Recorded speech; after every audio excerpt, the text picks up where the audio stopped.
Our first inductee is Billie and Day.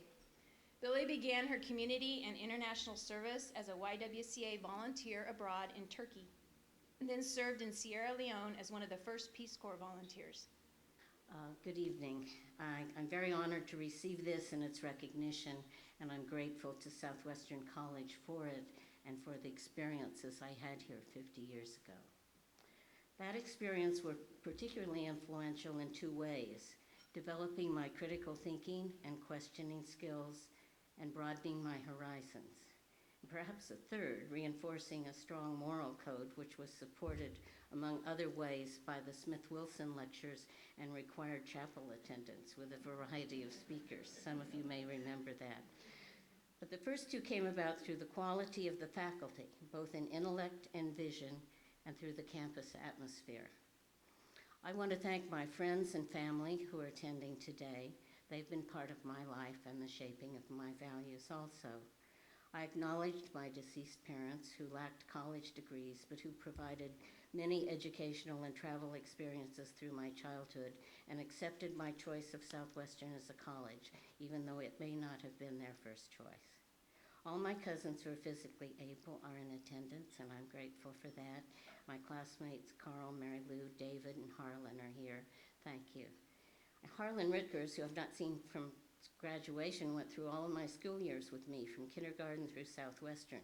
But more so, I consider him a representative of the Methodist Church in which I was nurtured in Wichita, Epworth Methodist, where his parents were our youth sponsors for many years, certainly an example of service. Mary Lou Martin and Grace Nichols, who couldn't be present, were a small handful of freshmen in the house known as Fisher Dorm in a time of 8 p.m. freshman curfew, and later curfew for all women. I hope some of that has changed. I hope you don't mind my giving you a little bit of history. I figured this is the social science department, perhaps, and some of you here will remember these times. We shared classes, sports events, library assignments, and sock hops. The academic and social activities of a small Methodist liberal arts school supported our intellectual, social, and moral growth. Dr. Wallace and Ines Gray, who I had hoped they are here, thank you, represent for me the intellectual rigor I experienced here, especially in the social science department. The dean, Dale Dunlap, also taught courses, as did the chairman of the department, Robert Haywood. Marguerite Shriver was always available as an advisor and counselor.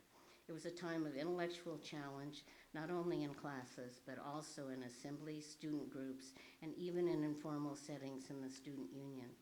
I remember good cross-disciplinary interaction during those days.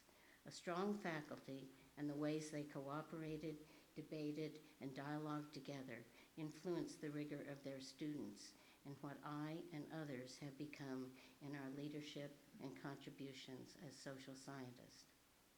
One of the strongest influences on me was the opportunity to have not just a departmental major, but a divisional major in social science, taking courses in history, government, religion, philosophy, education, sociology, and business.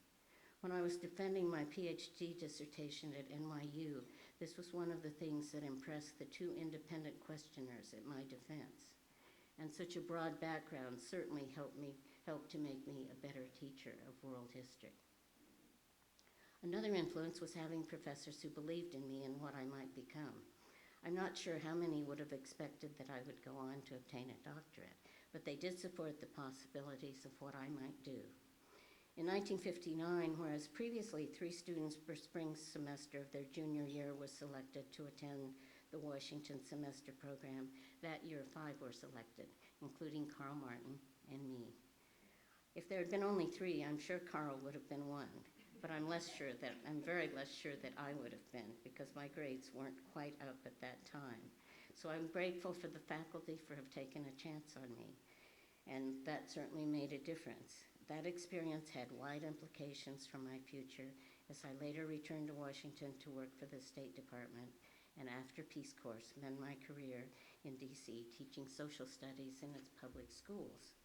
Another key influence was the campus student YWYMCA, both through its programs and through its leadership training and opportunities.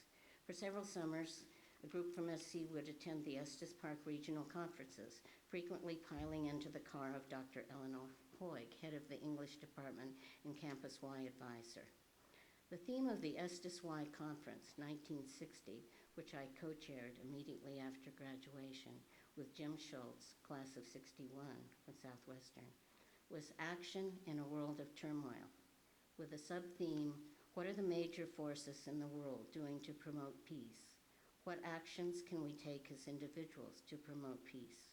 These questions and the influence of the Campus Y and its program and of Dr. Hoig continued through my life.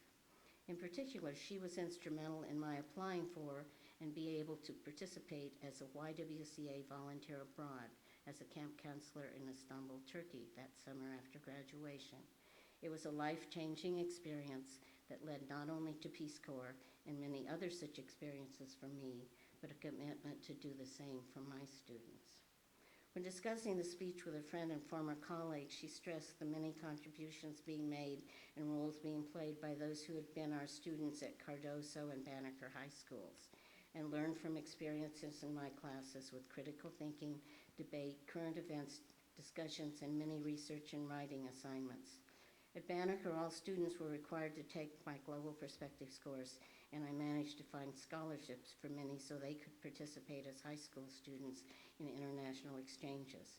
In this way, Dr. Hoig was an especially pivotal influence in my life, with rippling effects that it can continue today.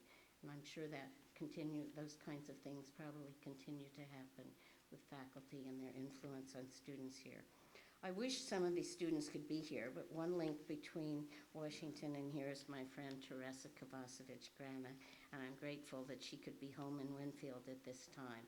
We actually met later in Washington because Dr. Hoig and her mother were friends and introduced us there. Thank you for being here, Teresa. There are friends who are not here today because they've passed on or are no longer in touch, but whose influence nonetheless was felt. So I would say again that one never fully knows the influence of what one does or what its impact is.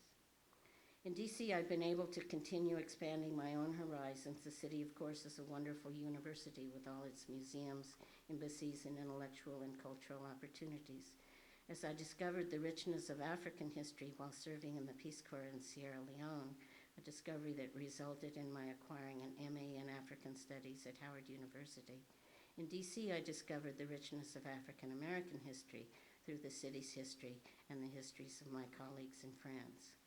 Since retiring from the DC schools, I've been lucky to have even more opportunities for new experiences of service and leadership through international election supervision and monitoring, through training of relief workers, through pro bono government advocacy work, through partisan political campaigns, and currently with the DC League of Women Voters in nonpartisan civic activities.